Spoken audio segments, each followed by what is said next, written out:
love, hope, faith, friends, respect, heroes.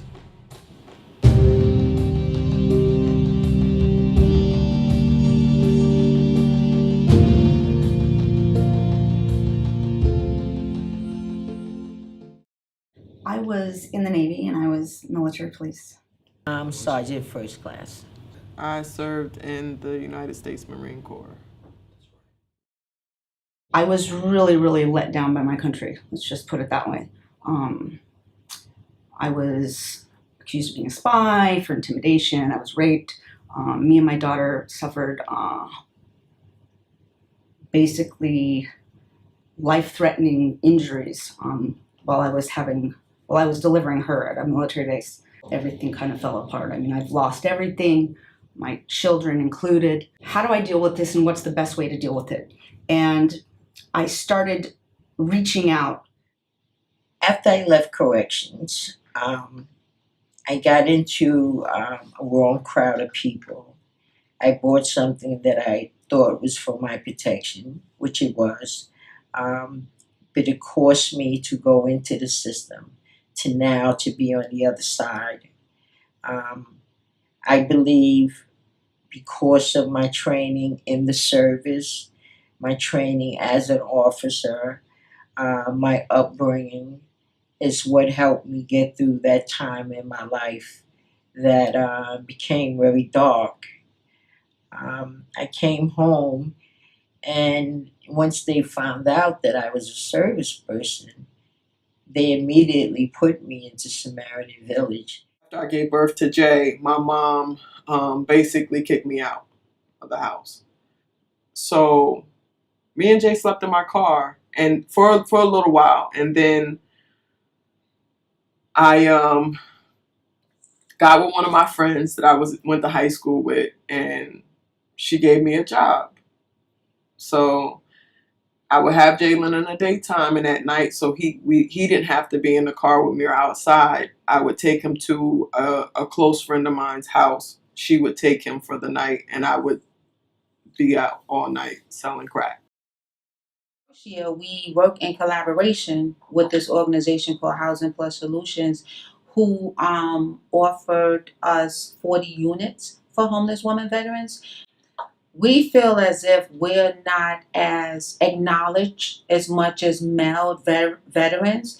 And when we're looking for services for women veterans, we're always attached to a service that is for the general population of veterans. So when a female veteran is seeking for some type of assistance, most of the time they already have that sense of discouragement.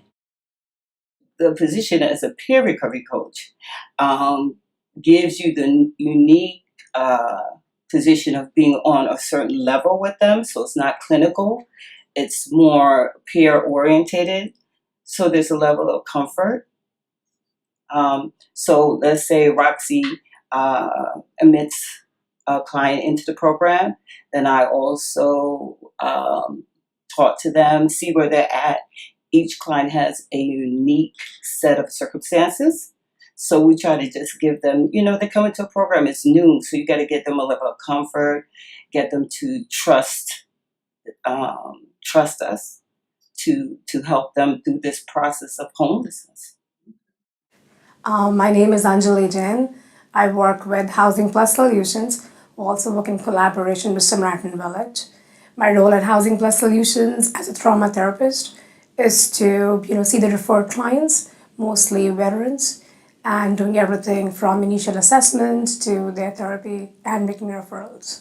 And I think that's the most rewarding experience for a therapist because I have been seeing them for a year long and even more. And I can see them that it's almost like the same subtle ways that trauma changed them, in the same subtle ways the therapy is retransforming them, backing into their fuller self. Me and so many others have lost. Our sacrifice has been, the cost of war is very pricey. And from the moment I walked into Van Siclen shelter, it was, I mean, even though I was faced with adversity and it was very traumatic, it was a good experience. It was considering the circumstances. It was I couldn't have asked for a better experience being that I was in the shelter. Before I knew it, I was in a program. I was working in a shelter that I never thought would happen. I have a beautiful one-bedroom apartment in the Bronx because of the Heroes program. Very thankful for it. It's a beautiful place. It's called Giving Back. And when I think about the people that have helped me in the last 2 years, without even knowing me at all, they opened up their arms really wide and took me in like I was a family member. I didn't know nothing about Good Samaritans. I went through being in New York. This is my 16th year in New York.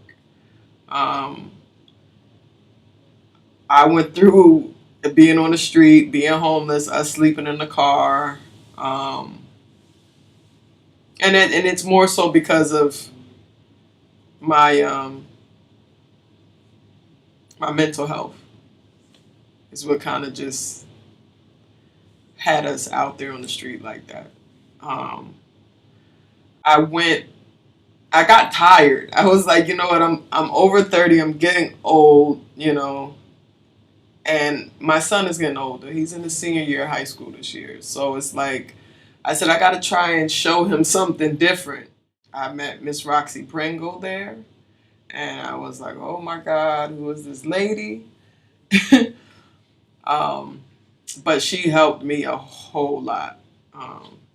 Not just with housing, but just about life, period. So wind up getting housing and we're good. And I would also want to take this moment to thank them for making this relationship and partnership ongoing. And it's been an honorable experience for me to have been given this opportunity to serve them, because it has transformed my life forever. I've learned so much from their courage and sacrifice that I'm sure I'm not going to be the same person ever.